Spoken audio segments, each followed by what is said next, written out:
से किसी एक का भी होता है, पति पत्नी दोनों का अलग अलग प्रश्न है, तो नहीं करता, बट अभी दोनों का है तो शायद इनका समाधान हो जाए। महाराज जी, पत्नी कह रही है कि मेरे गृहस्थ जीवन में मेरे पति ने मेरे साथ गलत किया, अब वो माफी मांग रहे हैं और जीवन में एक बार और चांस दो ऐसा कह रहे हैं, लेकिन मुझे इन पर विश्वास नहीं रहा। वो पति कह रहे हैं कि गुरुजी, पत्नी के साथ विश्वासघात का क्षमा के बाद भी प्रायश्चित नहीं हो पा रहा, क्षमा और आगे से ऐसा नहीं करूंगा, ऐसा विश्वास मैं कैसे दिलाऊं? मतलब हाँ, ठीक बात है। आप पत्नी कौन है? आप हैं।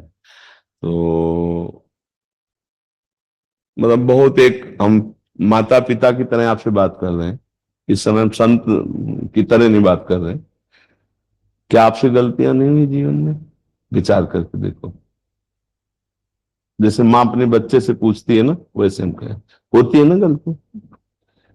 आपसे गलती हो गई, प्रकाशित हो गई, आप वृंदावन में बैठे हो, हमें विश्वास दो कि जिस गलती से असंतुष्ट हुए वो गलती नहीं करोगे, क्योंकि आप जहां बैठे हुए मंदिर से भी बढ़कर है।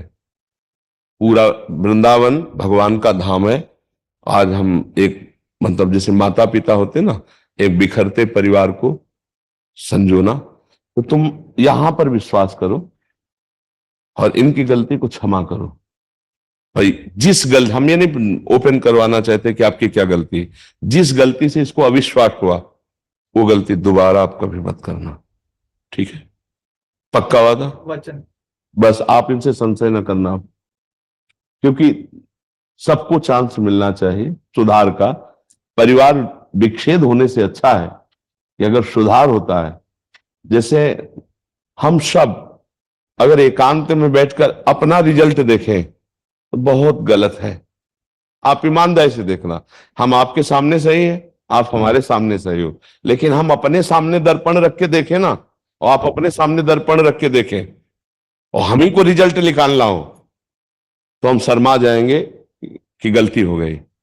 आप सबसे कह रहा हूं, हम सब सम्मिलित होकर कह रहे हैं, हम सबसे गलती होती है, भयानक गलती होती है, कसम खाने के बाद भी गलती हो जाती है, पर हमको सुधरने का अंतिम तक चांस मिलना चाहिए। अब वो सुधरना चाहता है, आपका प्रिय मित्र है, आपका अर्धांग है। अगर हमारा हाथ रोगी हो जाए और औषधि के द्वारा ठीक होता हो तो हम कटवाएं नहीं, हम उसको ठीक करने की कोशिश करें। वो तुम्हारा अर्धांग है। अब आपको चाहिए कि जब हम विश्वास उसको दिलवा रहे हैं तो उसके लिए आपको भी विश्वासघात न करना, नहीं इसकी जो दंड मिलेगा वो तुम झेल नहीं पाओगे।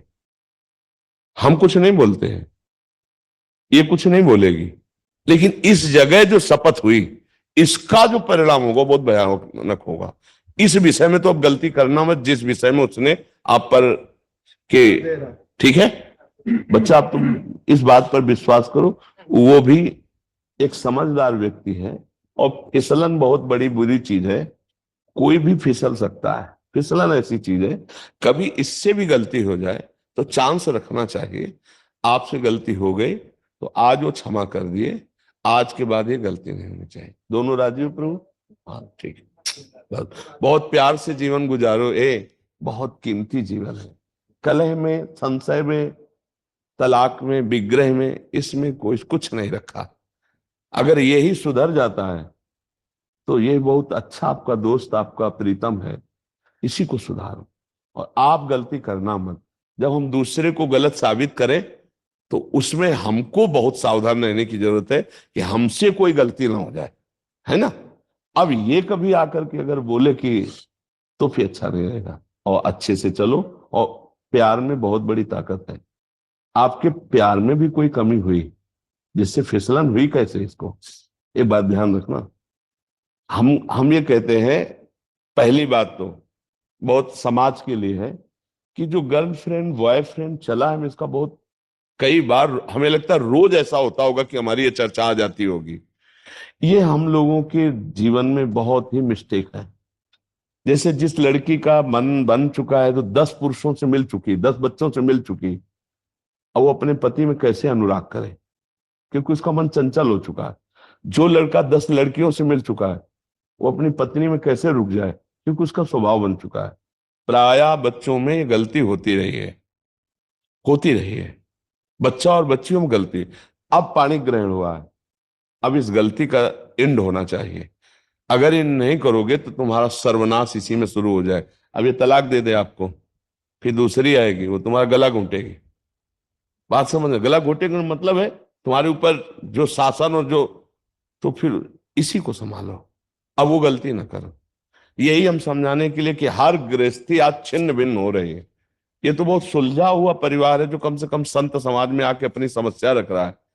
नहीं तो यही तांडव शुरू किया, अच्छा तू जा, तू जो कर, मैं जो मेरे मन में आ रहा है मैं कर रहे हूं। फिर अब क्या पति पत्नी में रह गए, एक घर में रह रहे हैं, वो दक्षिण वो उत्तर, फायदा क्या रहा। तो गुरु जी, हम यूएस से हैं और मेरी गलती जब हुई तो मैंने पहली बार उसको यही बोला था कि मैं तेरे को गुरु जी के साथ ही ले जाऊंगा, जो वो बोलेंगे वो मैं करूंगा। नहीं बिल्कुल, और आप जो बोलोगे मैं वही। नहीं बच्चा, मैं यही चाहूंगा कि तुम दोनों प्यार से रहो और आजीवन एक ही संग रहो और खूब खुशी रहो और सुखपूर्वक जीवन व्यतीत करो। कभी ऐसा अब ना आवे कि तुम दोनों के मन में मुटाव हो। प्यार में बहुत बड़ी ताकत है बच्चा, उसे प्यार दो। देखो शरीर कितने भी तुम देख लो, सब वही है बच्चा।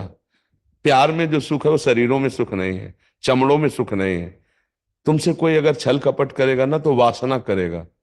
और ये पत्नी है, ये तुम्हारे को प्यार करेगी, ये तुम्हारे बचाव पक्ष में रहेगी, ये तुम्हारे सुख पक्ष में रहेगी। सामने वाला केवल शोषण करने के लिए तुम्हें प्यार करेगा, बचाव पक्ष का नहीं। ये तुम्हारी पत्नी है। तुम्हें अब यही हम समझाने के लिए रोज सत्संग में एकांतिक में कहते हैं कि नए बच्चों, ये जो तुम आचरण कर रहे हो बहुत हानिकारक है, ये आगे चलकर तुमको विक्षेप में डाल देगा, क्योंकि स्वभाव हो चुका है। जैसे हमारा कई होटलों के पाने का स्वभाव हो ना अलग अलग, तो फिर घर की रसोई की सब्जी रोटी अच्छी नहीं लगती।